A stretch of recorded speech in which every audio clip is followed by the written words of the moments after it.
Hello E32 fans, I hope you're doing well. This will just be a quick video to update a bit on the car and the channel in general. I've been working on the car a bit, as you can see, no strut.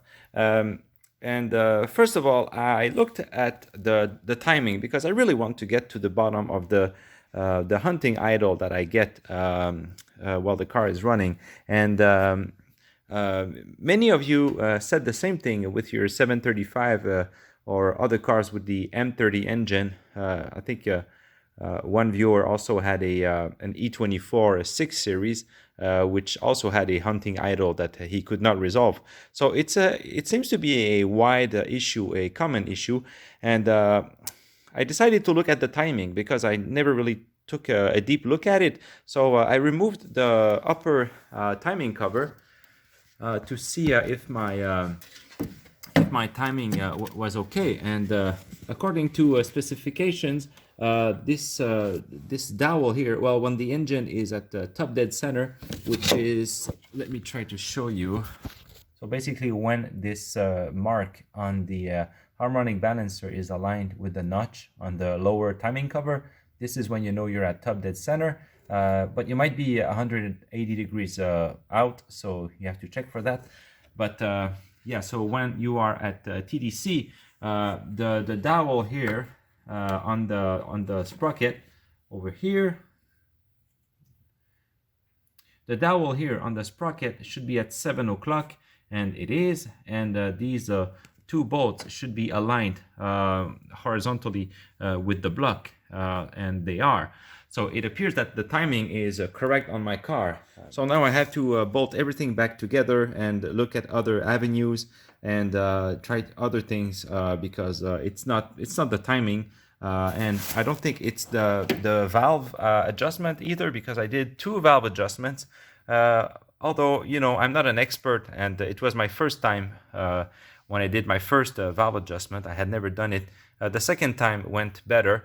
But it could be that it's off, but I'm using you know, feeler gauges and following the procedure, so you know, it could be off, but I suspect it's something else. So yeah, I need to reinstall everything. I got the upper timing cover here.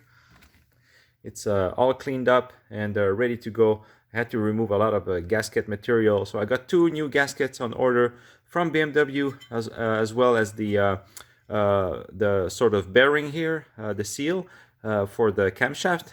So I will reinstall it and torque it down to spec. And also I ordered a new tensioner spring over here, and this is the tensioner, if ever you wondered. So this is what keeps tension on the chain, and there's a small ball inside. Not sure if you can hear it. Yeah, mine was stuck, so I had to shoot a lot of brake fluid in here, and a brake cleaner, I mean, and it freed up. And there's minimal wear here on the piston, but it should be fine. So I'm just waiting for some parts from BMW. I think they had to be ordered from Germany. I also have some Bosch spark plugs that I want to try. So these are the, what's it called?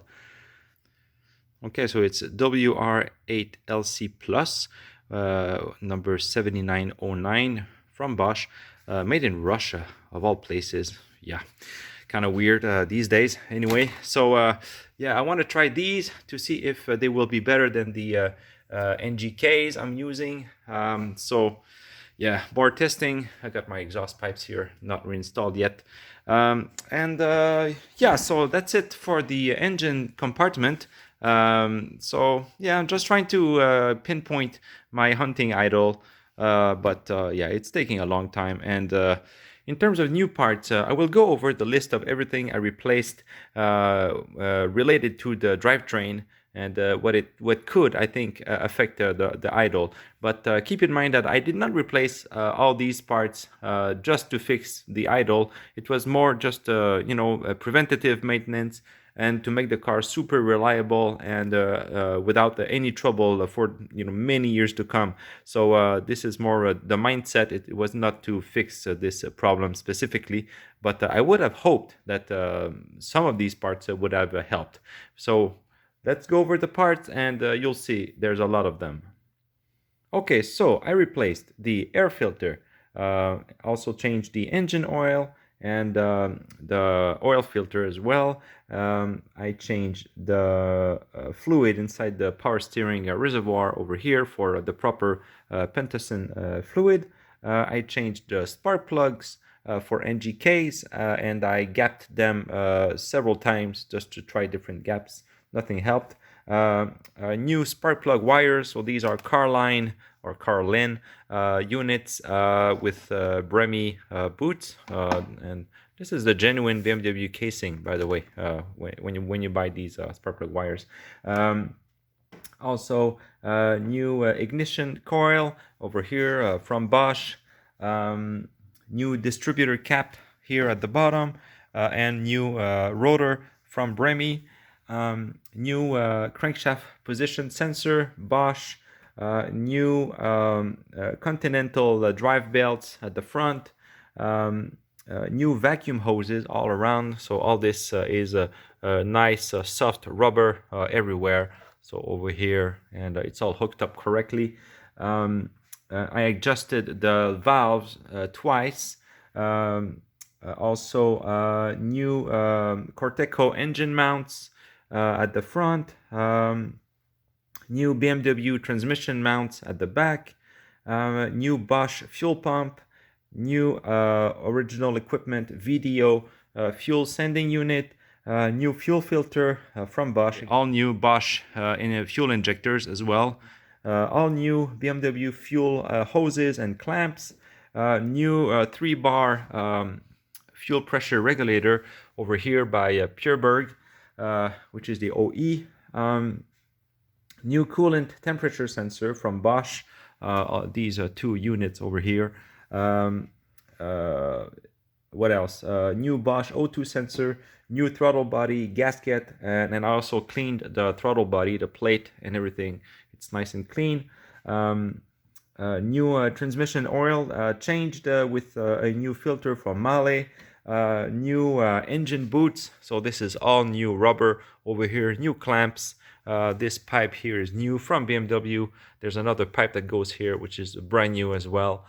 So no old rubber. What else? New fan clutch at the front, new exhaust manifold gaskets, new intake manifold gaskets, new exhaust hangers from BMW, new throttle cable from Gemo or Gemo over here. It made a big difference, as well as changing the rubbers, all the bushings for the pedal. A really nice upgrade. I cleaned the idle air control valve here, and I also used one from a 535i E34. No improvement, so mine is in good order, I believe. I also have here a throttle body from another E32 or E34, and it made no difference. The throttle position switch is okay. I can hear the click correctly when it's off idle. I cleaned all the grounding points that I could find in the engine bay, as well as near the battery at the back. New battery from BMW, new fuel pump, and DME relays over here in this box. All new fuses at the front, over here in these 2 boxes, and at the back as well under the seat, and new fusible links as well. New water pump from Saleri, new thermostat from Waller. These are the OE suppliers. New alternator remanufactured Bosch. I made a video about that. New BMW blue coolant. I cleaned all the electrical connections in the engine bay, all these connectors, various connectors, they're all perfectly clean. And I installed a new ignition switch from BMW, genuine. So as you can see, it's a lot of parts. So you would expect the idle to be perfect and smooth, especially if the timing is okay, but it's not the case. So if you can think of anything, please post and let me know. Other than that, it could be you know, the major seals, the crank seal and the rear seal as well, and also the DME. But I got a used DME here, ready to install, just to try out. I got this from a junkyard. Apparently it's in good working order, so I'll try that. And I have also the new spark plugs that I showed you from Bosch, and I also have a compression tester now, so I can test the compression. Maybe the rings are worn or something like that. So I really want to get to the bottom of this. So again, if you can think of anything that could improve the idle, please let me know. So as you can see, I'm in the middle of refurbishing the suspension on my car, well, the front suspension anyway. I got the struts out of the car, and I will be replacing almost everything. I'm keeping the struts, I will just clean them. I'm keeping the wheel bearings because they're okay. No play and no noise, so they're fine. Really good quality part, because you have to remember they are 30 years old and traveled 145,000 kilometers. So really impressive longevity of the parts. So I will be installing IBAC springs, also new bellows, these little bump stops, the upper and lower, what do you call them? The spring pads. They are rubber there. I got new strut bearings, super expensive. I'll show you later. So yeah, I'm really going to town on the front suspension, trying to make the car tight and comfortable, just as it was from the factory. Okay, so here's my stash of parts. Sorry about the mess. We're just coming out of hibernation here in Quebec. Spring is here, so you know, we still have yet to clean everything. I got this shelving unit, by the way, used from a wholesaler selling used stuff, and I got it for really cheap. It's a super sturdy, made in Germany, I think. It's a Schaefer. The brand is Schaefer. Not really known all that well, but yeah, really good industrial stuff. So anyway, yeah, the parts. So I got these lower control arms, lamp forder, aluminum parts with the bushing integrated, and the new ball joint, of course. I got 2 of these. Here I got some spring pads, so these go over and under the springs. Let me show you. Okay, so that's the part. So the spring would sit on it, or the other way. I don't know which one this is. So I got that. More spring pads. This one is thinner. I got some bump stops. And this is all BMW or original equipment parts. I believe this is genuine. Bump stops, bellow. I got 2 of these. What else? I got these caps for the struts. Okay. I got more spring pads because I actually ordered 2 of them, but they came in pairs. I did not know about that. Thankfully, they're not that expensive, but yeah, I'm not sure what I'll do with these. Maybe give them away someday. And I got all new bolts and nuts and things like that. Oh, looks like I forgot to install these brake pad wear sensors. Oh well. And so what else? I got some old clamps here. So yeah, I got some stuff. Oh yeah, new badges for the front and the rear. You know how expensive these are, so I'm holding on to them. When the car gets a full detail someday, I'll install them, but not before.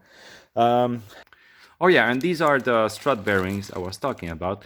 Made in Germany, of course. I believe, who else was it that makes it? Was it Bilstein or Rhine? Anyway, some other company makes it. It's a knockoff basically, but it's much less expensive and made in Asia. So yeah, I went with a genuine BMW made in Germany. Thank you. And so yeah, it's basically just a bearing. So this turns, which allows the strut to turn, and there's a rubber, sort of molded rubber bushing in here. So yeah. Really expensive. I believe they are 225 Canadian each, and you need 2 of them. So yeah, as you can see, it climbs, the cost climbs pretty fast with this suspension stuff. So I got 2 of these, and I got Lamforder, what are these called? Thrust arms, I believe. So there's a ball joint here, and then you need to press the bushing on this side. And I got these Lamforder bushings. Yeah, that's the part number right here. And I got these sacks, I think that's what it's called, strut inserts, so shock absorbers, and yeah, so lots of parts, pretty expensive, but I think it will give the car a much needed refresh on the front end. And I can't wait to try the car with all these bits installed, because you know, it's a BMW. It has to ride correctly, and it has to be planted firm but comfortable. And at the moment, it's a bit soft, it's a bit wallowy in the corners. So yeah, I'm hoping this freshens up everything. So I'd like to touch on a few points about the suspension work. Let me just move my light here, just to remove the shadows. Okay, so I won't be making videos on how to replace these components, because there's a lot of these videos on the internet, on YouTube and on all of these places, and I don't think there's any value in me making yet another video just like it. Yeah, so just a few things. If you want to do this job, make sure you support your caliper, and also make sure you have some of these tools. So these are ball joint separators, and I got 2 versions. This one was useful for the steering linkage because of the lack of room. You know, this one is a much lower profile, it's a lot thinner, but this one is you really don't want to use the most, and really sturdy, and it removes the ball joints no problem, really easily. This is the gear wrench 3916D classic separator. And yeah, the job is not too difficult. You just need to remove the sway bar link and the tie rod end over here. Just disconnect it. If you want to reuse it, you need to be careful though of the rubber over here, you know, just to make sure it's not damaged. Yeah, and what about the arms? Well, so here I got the thrust arm and lower control arm, and the rubber here is really shot. When there's a bolt in here, you can move it pretty easily, and I don't think it's supposed to be that way. Same thing for the ball joint here. It's you know, all floppy, and this one too, really. Not too bad, but it's still soft. I should not be able to move it like this easily, and this bushing has seen better days. So yeah, I'll be replacing these. It's going to be a nice improvement. And by the way, on this side, on the passenger side, there's a, let me show you. So there's a heat shield here because of the exhaust that routes down. So some people say to fold it. I believe it's this edge here that's limiting the access to this large bolt. So some people say to fold this edge, but yeah, I found it was really easy to just remove these 2 8mm screws. So there's one here, and there's one, I think it's this one, or this one, no, I think it's this one at the back. So it's just held with two screws. So you just remove it and keep your car original without bends. By the way, check out how the heat shield ended up. Just by cleaning it a bit with this wool pad, you know, for washing dishes. It's really impressive what this kind of stuff can do if you put a bit of elbow grease into it. So 5 or 10 minutes of cleaning, and it looks pretty much brand new. And yeah, let me go over a bit on how to remove these bolts. Okay, so you're working on your front suspension on your E32. You want to remove these thrust arms. So there's a large bolt here, 22mm head with a 22mm nut here. So no problem, right? You just zip it and job done. But actually, no, you can't, because if you take your 22mm wrench and try to to insert it here, it doesn't fit. There's no room. Apparently on the E34, this suspension component is further forward and there's room, but not on the E32. So apparently BMW suggests to grind a 22mm wrench just like this, and I could not believe that at first, but that's what the guys on BMW forums said, and these guys are really knowledgeable. They've done all this work before, so that's what was suggested to me. I do not have a grinder to do that, so I bought a box of donuts, brought coffee to my local mechanic, a really nice guy, and I asked him the favor to grind this 22mm wrench that I bought at Napa, and he did. So yeah, it has to measure. So between these 2 points, the width has to be less than an inch and a half. So 1.45 inches. That's what Gail spec'd on his website. You know, Gail, he has the classic E32 resource for tutorials and guides and all of that. So yeah, and when you do, well, it fits. You can insert it and you can hold the nut. But first you have to, you want to loosen your bolt over here, and when it's loose enough, here, let me try to show you. So when it's loose enough, you can actually move the bolt and the nut will follow. So you turn it until you get a nice angle for your wrench to fit, and then you can hold it. So yeah, really really weird setup how it's done, but that's the way it's done, and I think it's better than dropping this cross member, because you need to torque this with the wheels on the ground. You know, it's a bushing, so yeah, you need to do it that way. I don't suggest lowering the cross member. The guys on BMW forums suggested not to do that. So yeah, thought I would point this out. It's not obvious at first how to get to it, but it's doable, and without too much work. If you have a grinder at home, you can definitely get a wrench to look like this pretty easily. Oh, by the way, at the back, I got some new accumulators coming from Germany for the self-leveling suspension. So this will restore the dampening or the rebound at the back. I'm not really an expert on suspensions, as you can tell, but there's some nitrogen in the accumulator. There's a diaphragm with some nitrogen, and the pentosene oil basically enters the lower portion, and it's with the diaphragm and the nitrogen, it creates a dampening effect, and that's what gives you the smooth, controlled suspension at the back, the ride. And when the accumulator is pierced, you don't get this dampening, so the car is bouncy at the back, and that's exactly the symptom I'm having. So it will be a pretty easy repair, I think. It's not too complicated. You know, it's just some connections for the pipes, and you reconnect it and job done.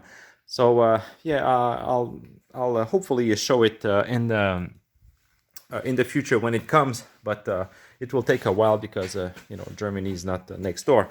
So yeah, other than that, oh yeah, I got some new stuff for the interior as well.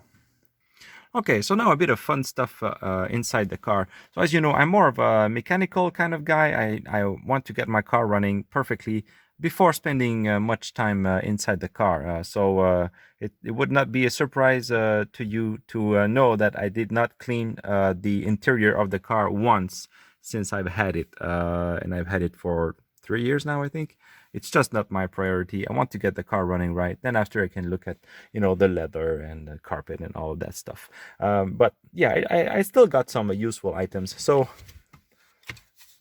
here is the original E32 cup holder from BMW. No longer available as an accessory, but it was sold in the 90s and early 2000s.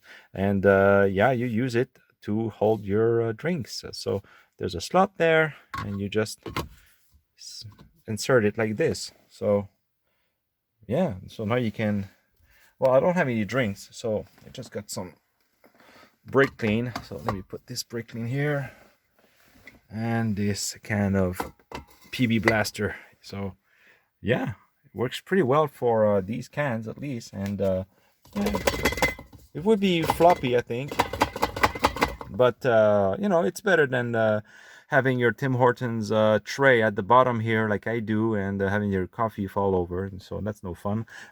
So yeah, it's a better solution. I might add some Velcro at the bottom here just so it doesn't slide, but yeah, it's a pretty cool design, and I'm really thankful to a member of the BMO forums for sending this to me for free. Imagine that. And by the way, I want to make this cup holder available to everyone as a 3D file for 3D printing, because I do 3D modeling. That's my day-to-day job, and I could pretty much do this easily, you know, maybe in a few hours. Really simple design. So yeah, I will probably post something about it when I get to actually model it. Okay, next I want to discuss this small tray. So this is a small partition tray that you just install here on your center console like this, and there's some 3M tape at the bottom, and you just stick it there, and it gives you a shelf to store some things. And yeah, I want to thank the viewer who suggested this tray to me. I don't have the name at the moment, sorry, but yeah, it's it's still available from BMW. Let me show you the part number. So it's this part here. Okay, and yeah, so you just it's lined with felt or something like that. It's really flimsy though. It's you know, I have to say, for $60 Canadian, I was expecting something less you know, floppy, but yeah, it is what it is. What can you say? And this part here on the left, you can remove it in case you have the what's it called, the ASC or whatever traction control thing over here, this option.